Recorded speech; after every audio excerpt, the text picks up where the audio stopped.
Shamar Joseph was born on 31st August 1999 in Barakara, a remote riverine village tucked deep within East Berbice-Corentyne, Guyana. Barakara is not the kind of place where sporting dreams are easily nurtured. Located approximately 225 kilometers up the Canje River, the community is accessible only by a 2-day boat journey from New Amsterdam, and for much of Joseph's childhood the village existed almost completely off the grid. Internet access was rare, telephone connections unreliable, and modern cricket facilities virtually non-existent. Yet, it was in this isolation that Shamar Joseph's remarkable story began. His mother Eustace Joseph and father Carlin Joseph run a logging business.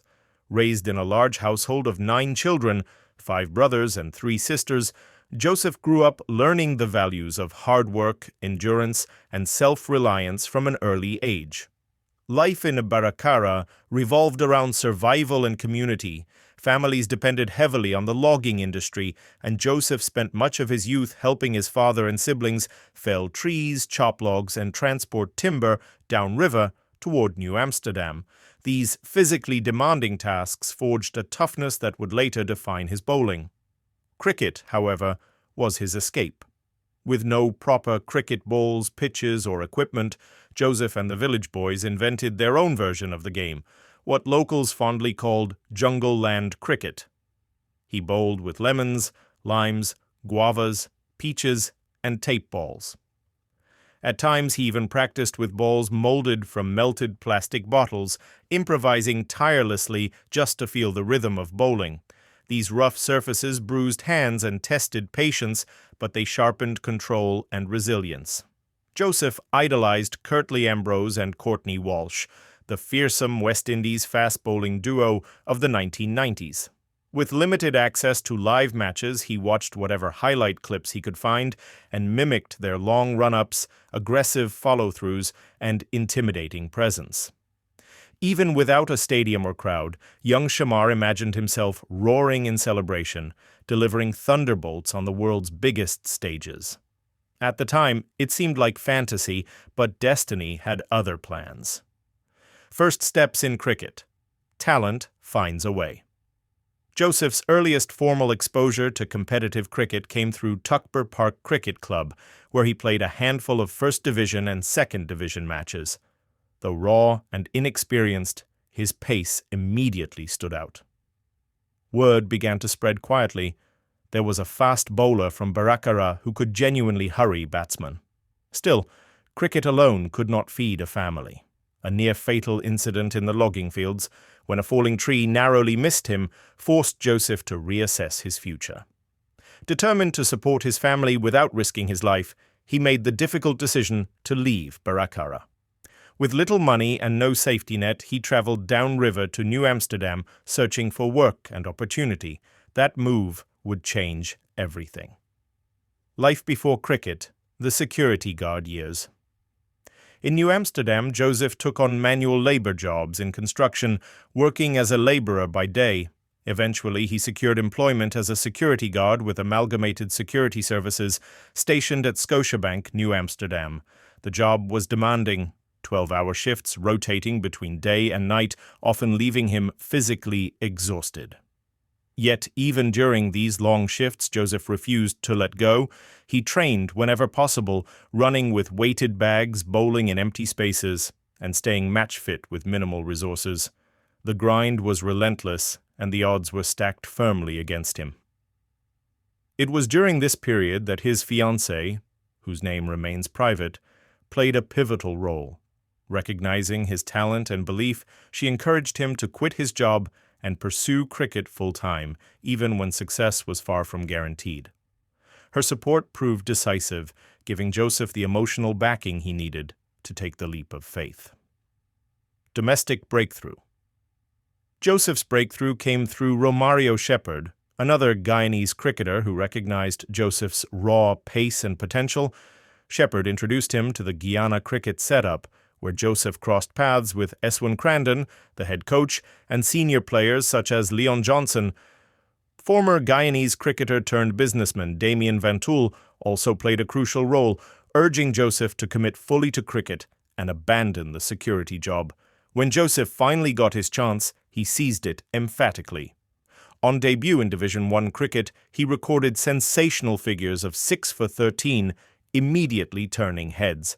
He followed that with a dominant performance in a trial match, taking 8 wickets, and attended a fast bowling clinic in Berbice run by Curtly Ambrose, a surreal moment for a bowler who had idolized Ambrose from childhood. Joseph also represented Muslim youth organization MYO Sports Club in Georgetown, further sharpening his skills and consistency. In a remarkable turn of events, he was named among 4 uncapped players in the Guyana Harpy Eagles squad for the 2022-23 West Indies Championship, despite never having played for Guyana at any level before. Please subscribe as we dive in. First-class cricket, Shamar Joseph made his first-class debut for Guyana against Barbados on February 1, 2023. Just weeks into his first-class career, he claimed his maiden 5-wicket haul, finishing with figures of 5 for 41 against the Windward Islands. The cricketing world was beginning to take notice. Joseph's raw pace, hostile bounce, and fearlessness set him apart. Unlike many fast bowlers groomed through academies, his action was unrefined but explosive, the product of jungle pitches, tape balls, and survival instincts, CPL, franchise cricket, and global recognition. Initially signed as a net bowler for the Guyana Amazon Warriors in the 2023 Caribbean Premier League, Joseph's life changed again when he was promoted to the squad as an injury replacement for Chemo Paul. It was during this period that he met Prasanna Agoram, the Warriors' talent scout. Joseph has since spoken emotionally about Agoram, calling him both his father and mother in cricket. Agoram personally convinced then-captain Imran Tahir to include Joseph in the CPL squad. Joseph made his T20 debut on September 17, 2023 against the Barbados Royals. Though he played only 2 matches, he consistently clocked speeds above 140 km per hour, announcing himself as a genuine fast-bowling prospect. The Guyana Amazon Warriors went on to win the 2023 CPL title, giving Joseph his first major trophy. International career. In December 2023, Joseph was named among 7 uncapped players in the West Indies Test squad for the Tour of Australia. Few outside the Caribbean paid attention. That would soon change.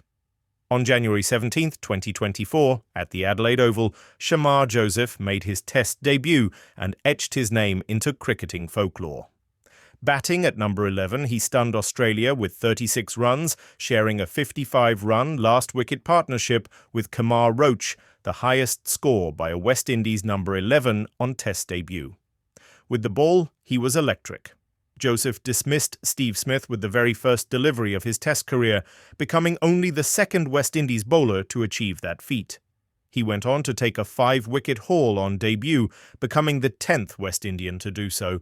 In the second Test, despite suffering a toe injury from a Mitchell Starc delivery, Joseph delivered one of the greatest spells in West Indies history. 7 for 68, finishing with 8 wickets in the match. His final dismissal of Josh Hazlewood sealed a historic 8-run victory, West Indies' first Test win in Australia in 27 years. Commentator Ian Bishop famously declared it a real dream come true for Joseph the Deliverer. Joseph was named Player of the Series, the first West Indies cricketer to receive the honour in a debut Test series. Awards, contracts, and the road ahead. Following the series, Joseph received a Cricket West Indies Central contract, won the ICC Men's Player of the Month for January 2024, and became the first West Indies player ever to win the award. He later earned contracts in the PSL, IPL, Lucknow Super Giants, and was named in the West Indies squad for the 2024 ICC Men's T20 World Cup. Personal life. He is married to Trishana Joseph. They have 2 sons together. Shamar Joseph is no longer just a fast bowler. He is a symbol of Caribbean possibility, proof that greatness can rise from the most unlikely places, even from a village reachable only by river and belief. Please subscribe for more cricket stories.